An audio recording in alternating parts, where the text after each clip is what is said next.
Aujourd'hui, dimanche 25 juillet, pour vous parler d'un sujet assez brûlant, peut-être un peu périlleux pour moi, je pense, mais je ne crains pas de dire les choses, même si effectivement il y a toujours une part de risque à en parler. Et c'est d'autant plus important que tout le monde aujourd'hui se tait, tout le monde tous les responsables, les prêtres, le clergé en général, préfèrent garder le silence. Je voudrais donc vous parler de la franc-maçonnerie. Et en particulier, comment la franc-maçonnerie arrive à enrôler à ce point des gens pour accomplir des choses absolument aberrantes, destructrices. Vous voyez où je veux en venir. Ce qui se passe actuellement dans le monde entier n'est pas l'œuvre d'un homme, c'est pas l'œuvre de gens très puissants, même si, comme des Soros, comme ces gens-là, ce n'est pas l'œuvre que de cela, c'est l'œuvre d'une société. Alors, certains vont les appeler les Illuminati, ce qu'on appelle les Illuminés. Globalement, je parlerai plutôt de ce qu'on appelle de la franc-maçonnerie. Ce que je voudrais vous expliquer ce soir, c'est pas tant le fait des détails pratiques de ce qui se passe actuellement, de la dictature sanitaire. Ce que je voudrais vous expliquer, c'est l'action, comment la franc-maçonnerie arrive à enrôler ses membres pour leur faire des choses qui sont contre nature, qui en viennent à détruire l'ordre social, la paix entre les hommes, la vraie liberté, la vérité, la religion, toutes ces choses-là. Comment une société peut-elle en arriver à faire accomplir de telles choses? Je pense que vous vous êtes posé les questions. Je vais essayer d'y répondre aussi brièvement que possible. Ça va être un peu difficile, mais enfin, essayez de suivre le raisonnement que je vais faire. D'abord, il faut bien comprendre que la franc-maçonnerie, au sens large, je parle de toutes les obédiences en général, ce sont des sociétés de pensée. Qu'est-ce que c'est qu'une société de pensée? C'est un groupe d'individus, de personnes qui se réunissent pour penser, justement, pour réfléchir, et ensuite avoir une unité de pensée, pour ensuite avoir une unité dans la volonté. Il y a des sociétés de pensée très bonnes, je pense par exemple l'académie. Une académie, c'est une société de pensée où se retrouve un peu l'élite, pardon, excusez-moi, l'élite intellectuelle dans telle ou telle catégorie intellectuelle.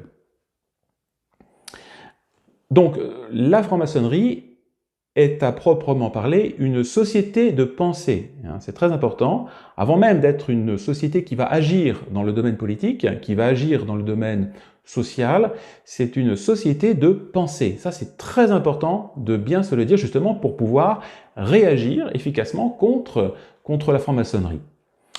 C'est une société de pensée qui se présente comme étant démocratique. Elle se réunit en convent, il y a des tenues, où chacun, c'est-à-dire des tenues, c'est-à-dire des séances qui sont organisées sur des thèmes particuliers, comme une assemblée parlementaire. L'assemblée parlementaire, c'est un peu le même principe, avec donc des orateurs, avec un bureau, avec un ordre du jour, avec des mentions, etc. Donc, voilà, c'est une société de pensée. Mais ce qui est particulier dans la franc-maçonnerie, ce n'est pas cela seulement, c'est une société initiatique. Voilà.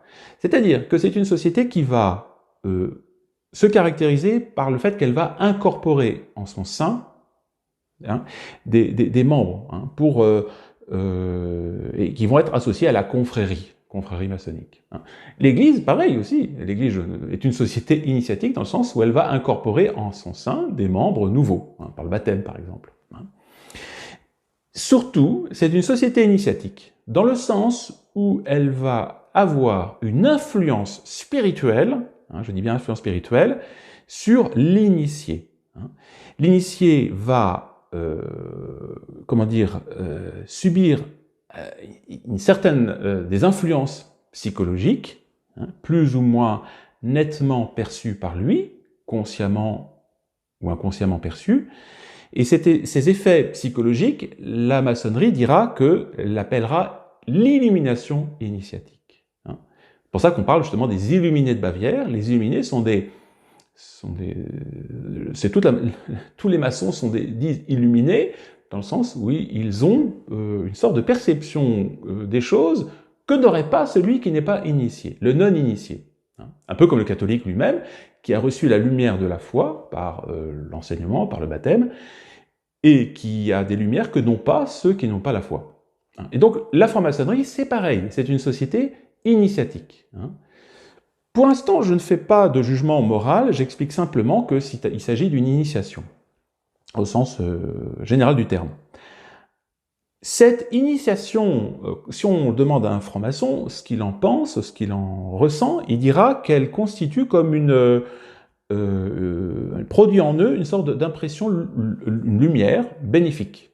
Je ne dis pas que c'est une bonne lumière, mais en tout cas, ils l'aperçoivent comme telle. Et c'est pour ça qu'on parle justement d'illumination. Je dirais comme dans la foi catholique, la foi va donner une sorte de lumière, une illumination sur, par exemple, Dieu. Qu'est-ce Dieu? Qu'est-ce que la Trinité? Qu'est-ce que voilà, Jésus-Christ, etc. Une illumination. Ensuite, après l'initiation, la pensée de l'initié va changer. Son regard sur les choses va être changé, ne va plus être le même. Il y a chez lui comme une mutation spirituelle. L'initié va changer spirituellement. Il va avoir un nouvel esprit. Le spectacle du monde, en quelque sorte, va chez lui être totalement différent avant son illumination. La question que nous nous posons tous, alors, mais d'où vient ce changement?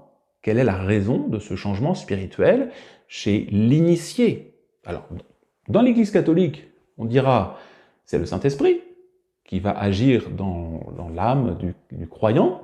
Il va transformer l'âme du croyant, il va la faire adhérer à des choses mystérieuses. Bon, mais ça, l'Église ne s'en cache pas. Elle dit bien, c'est l'action du Saint-Esprit. Quand on interroge un franc-maçon, il vous dira c'est peut-être l'influence du groupe, l'aspect grégaire, on est en réunion, donc on est influencé par le groupe. Mais ils vont aussi dire, c'est un aspect cosmique, c'est quelque chose de cosmique, un peu indéfinissable. Alors, tournons-nous vers des auteurs qui connaissent bien justement la vie spirituelle, qui discernent les influences spirituelles. Il y a des maîtres de vie spirituelle, je pense que vous en connaissez certains, par exemple Saint François de Sales, mais aussi Sainte Thérèse d'Avila, Saint Jean de la Croix, le grand Saint Jean de la Croix, qui savait discerner, qui voyait bien que dans la vie spirituelle, il y a deux types d'influences. Il y a celle du Saint-Esprit, d'un côté, et il y a celle de l'autre esprit, de l'esprit des ténèbres. Il n'y en a pas d'autre. Il n'y a que ces esprits-là. Ces deux grands esprits qui vont transformer les hommes. Et si on compare la vie mystique d'un chrétien, qui va s'initier, qui va être marqué justement par l'initiation, et on la compare avec l'illumination du franc-maçon, on sera obligé de dire que l'illumination maçonnique, elle est démoniaque. Elle est clairement démoniaque. Alors vous dire, mais non, mais quand même, s'il s'agit d'une lumière, comment peut-on parler d'une lumière démoniaque? Au contraire, on devrait plutôt parler de ténèbres. Eh bien, c'est ignorer une chose qui était fondamentale, c'est que le démon peut très bien apparaître sous une forme horrible.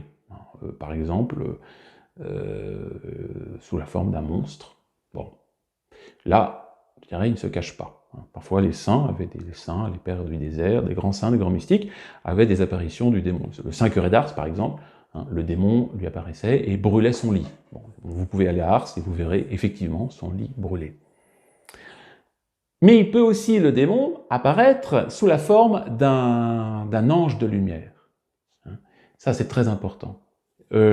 L'ange de lumière. Je pense par exemple une mystique que vous connaissez peut-être, Marie-Julie Jaïny en Bretagne, ici. Le démon lui apparaît sous ces deux formes. D'abord la forme d'un démon, hideux, affreux, enfin une espèce de monstre, hein, d'un serpent, soit au contraire sous la forme d'un beau jeune homme, d'une grande beauté, qui lui promet la guérison, qui lui promet les richesses. Voilà. Donc il faut faire attention, vous voyez, le démon peut être capable de prendre nous communiquer ses ténèbres sous apparence de lumière, tout en apparaissant justement comme un ange de lumière. Et donc, que va faire le mauvais esprit? Eh bien, il va enténébrer, en réalité, l'esprit de l'initié. Il va l'enténébrer. Alors, de quelle façon va-t-il l'enténébrer? Eh bien, il va l'éclairer d'une façon négative. C'est-à-dire qu'il va lui inspirer une haine, pas toujours explicite, mais enfin plus ou moins explicite d'abord, contre, par exemple, le dogme, contre la religion catholique. Et c'est pour ça que souvent, les francs-maçons ont cette rancune ou cette haine violente contre la maçonnerie, contre l'Église, contre les prêtres, ou contre Jésus-Christ, ou contre, je ne sais pas, enfin, différents aspects de la religion. Pas toujours tous les aspects, mais au moins certains aspects.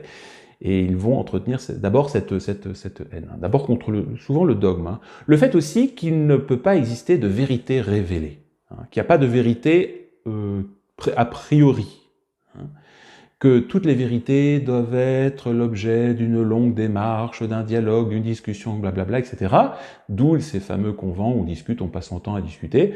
Hein, voilà. Et donc, la franc-maçonnerie va aussi cultiver le doute. Le doute sur tout ce qui est certain. Même la morale naturelle. Et vous étonnez par exemple qu'il y ait des lois absolument abjectes qui apparaissent à certains moments. On dit, mais d'où ça vient ces trucs-là? Comment ça se fait qu'il y a des parlementaires qui arrivent à pondre des trucs pareils? Eh bien parce que ça vient justement du fait que dans les convents, on finit par tout remettre en doute. Tout ce qui était certain, tout ce qui a fait la force d'une civilisation, la grandeur d'une civilisation, va être remis en cause. On va dire finalement, par exemple, le cannibalisme, c'est peut-être quelque chose de très intéressant. Enfin, très intéressant, du moins, on peut y réfléchir. On va peut-être donner un droit parlementaire, enfin, on va peut-être en parler en session parlementaire, justement, du droit au cannibalisme. Je prends ça par exemple, par hasard, parce que, évidemment, il serait capable de bien y arriver un jour. Le droit de manger de la chair de son prochain. Donc le doute. Voilà. Quant à là, par exemple, aussi, la maçonnerie va cultiver, par exemple, l'esprit de solidarité entre les hommes. Surtout, il ne faut pas qu'il y ait il n'y a pas de vérité, donc il y a de personnes qui prétendent être au-dessus des autres. Il ne faut pas surtout prétendre que Jésus-Christ puisse être le médiateur de tous les hommes. Donc il faut cultiver simplement une solidarité, quelque chose de très horizontal, une amitié horizontale entre les hommes, mais jamais une amitié, je dis bien, transcendante avec Dieu, avec le bon Dieu, avec Jésus-Christ. Voilà. Donc ils vont dissoudre, vous voyez, dans leur esprit l'amour de Dieu.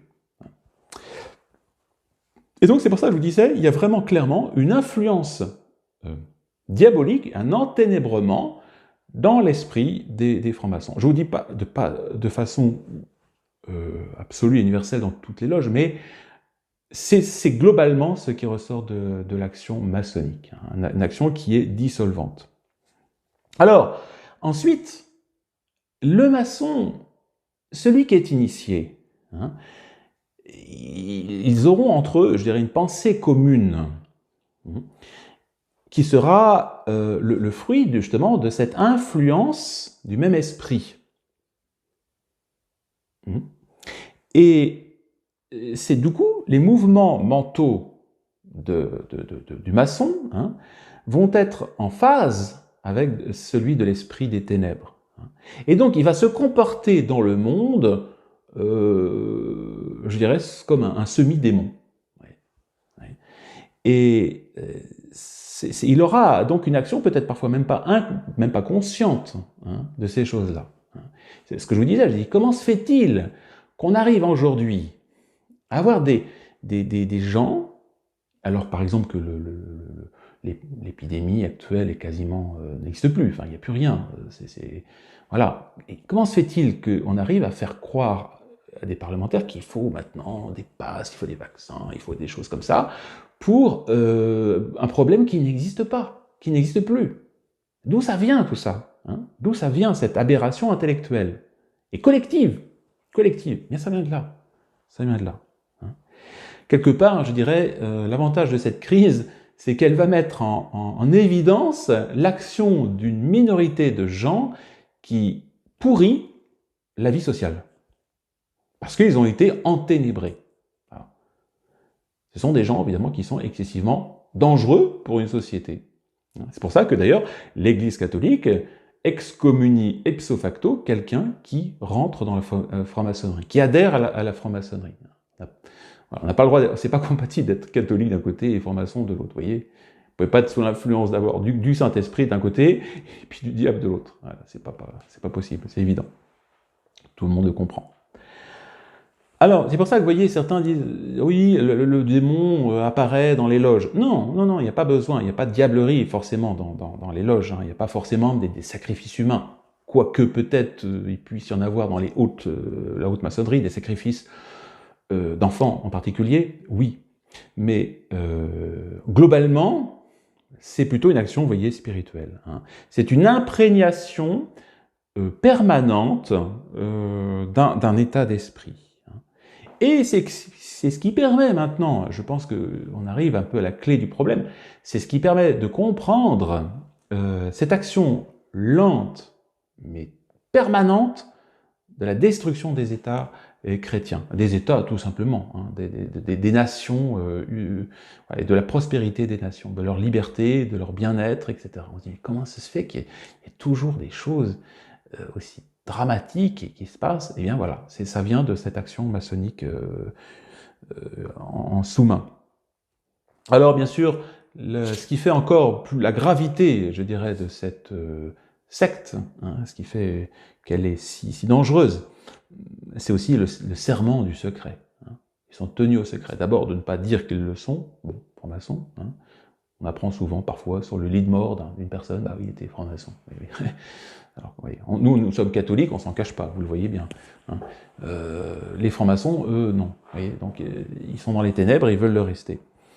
L'action au fait qu'ils obéissent à des supérieurs inconnus, ils font partie d'une loge, mais il y a d'autres loges qui agissent, hein, et ils ne savent pas qui agit vraiment, qu'il y a également un pacte de fraternité, hein. Vous pouvez très bien être, par exemple, à l'Assemblée parlementaire, à l'Assemblée nationale, un franc-maçon de gauche ou un franc-maçon de droite vont pouvoir s'arranger ensemble, vous voyez, au-delà de leurs divergences politiques, hein, pouvoir se soutenir. On le voit bien aujourd'hui que d'ailleurs toute l'Assemblée, que ce soit gauche, droite ou même soi-disant extrême droite, que tout ça c'est le même panier, hein, qu'ils font partie peut-être même des mêmes loges, hein, bon, et qui font semblant d'être en désaccord pour faire croire qu'il y a une opposition parlementaire. Hein. L'ésotérisme également de la doctrine, hein, c'est la gnose par derrière, hein, c'est évident, c'est opposé à la foi. Voilà donc un petit peu l'action maçonnique, hein. Je reparlerai, je reviendrai dessus. Hein. Mais ce qu'il faut bien comprendre, voilà, c'est essentiellement une influence, vous voyez, d'en bas, une influence démoniaque. Hein. Et c'est ce qui nous permet justement de comprendre la gravité de la situation actuelle. Sinon on ne comprendrait pas pourquoi on en est arrivé à ce point-là. Voilà, je vous laisse sur ces méditations. Si vous avez des questions, bah, vous pourrez les mettre en commentaire. Si vous n'êtes pas content, bah, vous pouvez mettre aussi en commentaire. Voilà, je suis tout à fait ouvert à toutes les sujets.